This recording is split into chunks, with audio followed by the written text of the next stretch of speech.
അല്ല, എനിക്കറിയത്തില്ല എന്തിൻ്റെയൊക്കെ അടിസ്ഥാനത്തിലാണ്. കാരണം എല്ലാ കാര്യങ്ങളിലും മാറ്റം വരുന്ന പോലെ ഇതിനുമൊക്കെ മാറ്റം വന്നിട്ടുണ്ടോ എന്നെനിക്കറിയത്തില്ല. അപ്പോൾ തമിഴിൽ നിന്നൊരു സിനിമ പോയിരുന്നു, ജെ ബേബി എന്നൊരു സിനിമ പോയിരുന്നു മത്സരത്തിന്, മലയാളത്തിൽ നിന്ന് ഉള്ളൊഴുക്ക് പോയിരുന്നു. അപ്പോൾ അതെന്തിൻ്റെ അടിസ്ഥാനത്തിലാണ് എന്ന് മനസ്സിലായില്ല, ഒന്നാമത്തെ കാര്യം. പിന്നെ എനിക്ക് വേണ്ടി അല്ല ഞാനിത് ചോദിച്ചത്. കാരണം എനിക്ക് പുറകിൽ അല്ലെങ്കിൽ എനിക്കൊപ്പം തന്നെ വർക്ക് ചെയ്യുന്ന കഴിവുള്ള എത്രയോ നടികളുണ്ട്, യുവനടികൾ എത്രയോ പേരുണ്ട്, ഇനി വരാനിരിക്കുന്നു. അപ്പോൾ എൻ്റെ അവസ്ഥ ഇതാണെന്നുണ്ടെങ്കിൽ അവർക്കൊന്നും ചോദിക്കാൻ പറ്റാതെ വരും. കാരണം ആരോടായത് നമ്മൾ ചോദിക്കേണ്ട, ഇത് പറഞ്ഞ് മനസ്സിലാക്കേണ്ടതെന്ന് അറിയത്തില്ല. അതുകൊണ്ടാണ് മീഡിയ വഴി ചോദിച്ചത്. നമുക്കതല്ലാന്നുണ്ടെങ്കിൽ നമുക്ക് നേരിട്ട് ചോദിക്കാം. ഇത് എനിക്കറിയത്തില്ല കേട്ടോ ഇതെങ്ങനെയാണെന്നുള്ളത്. നേരത്തെയൊക്കെ ഞാൻ അറിഞ്ഞിരുന്നത് ലീഡ് റോൾസ് ചെയ്യുന്നവർ, മികച്ച നടനും നടിയും, സപ്പോർട്ടിങ് ക്യാരക്ടേഴ്സ് ചെയ്യുന്നവർ, അവർക്കൊരു പ്രതീക്ഷയുണ്ട്, അവർക്ക് ആ അവാർഡ് കിട്ടുമെന്നുള്ളത്. അപ്പോൾ ഇവ മെയിൻ റോൾ ചെയ്യുന്ന ആർട്ടിസ്റ്റുകൾക്ക് ഈ അവാർഡ് കിട്ടുമ്പോൾ സപ്പോർട്ടിങ് ക്യാരക്ടേഴ്സ് ചെയ്യുന്ന ആർട്ടിസ്റ്റുകൾക്ക് പിന്നെ എന്താണ് ഒരു പ്രതീക്ഷ?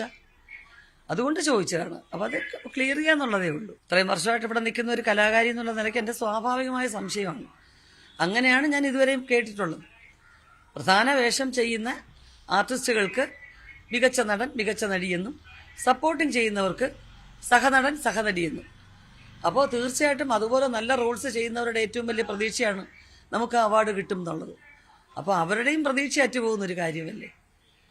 അപ്പോൾ അത് എൻ്റെ കൂടെയുള്ളവർക്കും കൂടെ വേണ്ടിയിട്ടാണ് ഞാൻ ചോദിച്ചത്. അല്ല, ഞാനൊരിക്കലും അവാർഡ് പ്രതീക്ഷിച്ച് അഭിനയിച്ചിട്ടുമില്ല, അങ്ങനെയല്ല. അതുകൊണ്ട് ചോദിച്ചതല്ല. ഇതിപ്പോൾ സർക്കാരിനോടുള്ള ചോദ്യമല്ല. പ്രധാനമായിട്ടും അങ്ങനെ ഒരു തെറ്റിദ്ധാരണ ആർക്കും വരരുത്. ഞാൻ ഒരു സർക്കാരിനോടും ചോദ്യം ചോദിക്കാറില്ല. ഇത് സർക്കാർ ഉത്തരവാദിത്തപ്പെട്ട ഒരു ജൂറിയാണ് ഏൽപ്പിക്കുന്നത്, അവരാണ് തീരുമാനങ്ങൾ എടുക്കുന്നത്. എൻ്റെ ചോദ്യങ്ങൾ അവരോട് മാത്രമാണ്.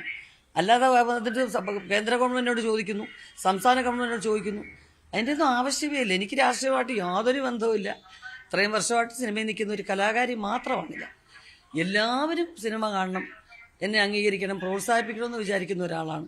അപ്പോൾ അതുകൊണ്ട് ഇത് ഏതെങ്കിലും ഗവൺമെൻറ്റിനെതിരെ ചോദിച്ച ചോദ്യമായിട്ട് മാനിപ്പുലേറ്റ് ചെയ്യേണ്ട കാര്യമില്ല. ഇത് ഞാൻ ചോദിച്ചതാ ജൂറിയോടാണ്. അവരൊക്കെ അറിവുള്ളവരാണ് ജൂറിയായിട്ട് വരുന്നവർ. അപ്പോൾ അവരെന്തെങ്കിലും ഒരു കാര്യം വെച്ചായിരിക്കുമല്ലോ ഇങ്ങനെ തന്നിരിക്കുന്നത്. എൻ്റെ കാര്യം മാത്രമല്ല, കുട്ടേട്ടനും അദ്ദേഹത്തിൻ്റെ ആയുസ്സിലൊരു ഹീറോ കഥാപാത്രം ചെയ്തു. അസാമാന്യ പ്രതിഭയാണ് അദ്ദേഹവും അത്തരം ഒരു റോളാണ് ചെയ്തിരിക്കുന്നത്. അപ്പോൾ അദ്ദേഹം റിയാക്ട് ചെയ്തില്ലെങ്കിലും ഒരു കലാകാരിയായിട്ട് ഞാൻ അതിനും കൂടെ റിയാക്ട് ചെയ്തു. കാരണം കേരളത്തിൻ്റെ പരമോന്നത അവാർഡായ JC ഡാനിയേൽ അവാർഡ് ഈ ചിത്രത്തിലൂടെ അദ്ദേഹം വാങ്ങിച്ചു. അപ്പോൾ അങ്ങനെ ഒരു നടൻ എന്നുള്ളൊക്കെ നിലയിൽ നമ്മുടെ മനസ്സിൽ എന്താണ് അദ്ദേഹത്തിന് ഇത് കൊടുത്തുകൂടായിരുന്നു എന്നുള്ള ചോദ്യമാണ്. അവാർഡ് വാങ്ങുന്നത് എനിക്ക് വേണ്ടി മാത്രമല്ലല്ലോ, എന്നെ സ്നേഹിക്കുന്ന ഒരുപാട് പേർക്ക് വേണ്ടി, എനിക്ക് ആ റോള് തന്ന ഡയറക്ടർക്കും ആ ടീമിനും വേണ്ടി കൂടെയാണ്. അത് ഞാൻ ഇഗ്നോർ ചെയ്യുന്ന ഒരിക്കലും ശരിയല്ലല്ലോ. അതൊക്കെ വാങ്ങിക്കും.